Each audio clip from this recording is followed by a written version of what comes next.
తెలుగు సినిమాలకు ఆభరణం శంకరాభరణం. కె విశ్వనాథ్ చిత్రాలన్నీ విలక్షణమైనవనే చెప్పాలి. అయినా వాటిలో శంకరాభరణం గురించి ముందుగా చెప్పుకోవాలి. తెలుగు సినిమా కీర్తిని ప్రపంచానికి చాటి చెప్పిన కళాత్మక దృశ్యకావ్యమిది.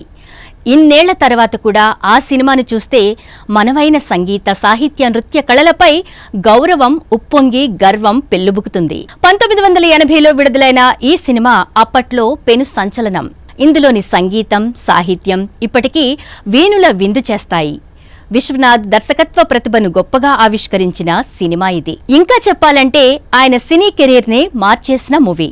జాతీయ, అంతర్జాతీయ స్థాయిలో ఎందరో మేధావులతో పాటు సామాన్యులను సైతం మెప్పించింది. పూర్ణోదయ ఆర్ట్ క్రియేషన్స్ బ్యానర్ పై ఏడిది నాగేశ్వరరావు, ఆకాశం శ్రీరాములు ఈ సినిమాను నిర్మించారు.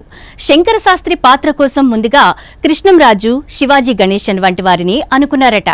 చివరిగా ఇమేజ్ ఉన్న నటుడు ఈ పాత్ర చేస్తే పండదని భావించి చివరికి జేవి సోమయాజులను తీసుకున్నారు. అప్పటికే ఈయన డిప్యూటీ కలెక్టర్గా పనిచేస్తున్నారు. అప్పట్లో ఈ సినిమాను 13.5 లక్షల రూపాయలతో తెరకెక్కించారు. 55 నుంచి 60 రోజుల్లో షూటింగ్ పూర్తి చేశారు విశ్వనాథ్. ఈ సినిమాను ఎక్కువగా రాజమండ్రి, రఘుదేవపురం, పోలవరం, రామచంద్రాపురం, అన్నవరం, సోమవరం, చెన్నైలోని తిరువాన్మయూరు, కర్ణాటకలోని బేలూరు, హలిబేడులో చిత్రీకరించారు. ఇప్పటి వరకు ఉన్న ట్రెండ్కి భిన్నంగా తెరకెక్కిన శంకరాభరణం తెలుగు సినిమాకు సరికొత్త దారి చూపించింది. తెలుగు సినీ చరిత్రలోనే ఓ మైలురాయిగా నిలిచిపోయింది. భారతీయ సంస్కృతి, సంప్రదాయాలు, కళలకు పట్టం గడుతూ తీసిన ఈ సినిమాలోని పాటలు కూడా చరిత్రలో నిలిచిపోయాయి. విశ్వనాథ్ సినిమాలన్నీ కథా కథనాలు సున్నితంగానే ఉంటాయి. కానీ బలమైన అంశాలను ఆయన తన సినిమాలో చర్చిస్తారు. సాంఘిక దురాచారాలను, పశు ప్రవృత్తిని ఎండగడతారు. మన సంస్కృతి సంప్రదాయాలను గుర్తు చేస్తారు. మనలోని సున్నిత భావాలను మేల్కొల్పే ప్రయత్నం చేస్తారు. ఆకాంక్షలు, ఆశయాలు, విలువలను ముందు తరాలకు అందించే ప్రయత్నం చేస్తారు. శంకరాభరణం సినిమాలో శంకరశాస్త్రి క్యారెక్టర్ ఇలానే ఉంటుంది.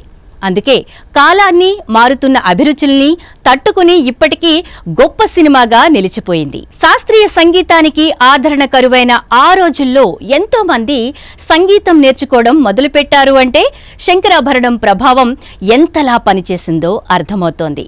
స్వర్ణకమలం అవార్డు అందుకున్న తొలి తెలుగు సినిమా కూడా ఇదే. ఈ సినిమాకు ఉత్తమ నేపథ్య గాయకుడిగా ఎస్పి బాలసుబ్రహ్మణ్యం తొలిసారి జాతీయ అవార్డు అందుకున్నారు. అంతేకాదు వాణి జయరాంకు ఉత్తమ గాయకురాలిగా, కెవి మహదేవన్కు ఉత్తమ సంగీత దర్శకుడిగా జాతీయ అవార్డులు దక్కాయి. ఫక్త్ క్లాస్ సినిమా అయిన శంకరాభరణంకు మాస్ ఆడియన్స్ కూడా ఫిదా అయిపోయారు. సినిమాలంటే ఇష్టం లేని వారు సైతం ఈ సినిమా కోసం థియేటర్కు వెళ్లిన సందర్భాలు కూడా ఉన్నాయి. విశ్వనాథ్ దర్శకత్వ ప్రతిభతో పాటు కెవి మహదేవన్ సంగీతం ఈ సినిమాకు ప్రాణంగా నిలిస్తే, జంధ్యాల మాటలు, జేవి సోమయాజులు, మంజు భార్గవి, అల్లు రామలింగయ్యల నటన శంకరాభరణమును ఓ కళాఖండంగా మార్చేశాయి. అప్పట్లో ఎన్టీఆర్, ఏఎన్ఆర్, శివాజీ గణేశన్, ఎంజీఆర్, రాజ్ కుమార్, హిందీలో శాంతారాం, దిలీప్ కుమార్, రాజ్ కుమార్, జితేందర్, సంజీవ్ కుమార్ ఈ సినిమాను పనిగట్టుకుని మరీ చూసి చిత్ర యూనిట్ ను అభినందించారు. కాకతాళీయమో విధి విచిత్రమో గాని 44 ఏళ్ల క్రితం శంకరాభరణం రిలీజ్ అయిన రోజునే విశ్వనాథ్ ఈ లోకాన్ని విడిచి వెళ్లిపోయారు. 1980 ఫిబ్రవరి 2న శంకరాభరణం విడుదలైతే 2023 ఫిబ్రవరి 2న ఆయన కన్నుమూశారు.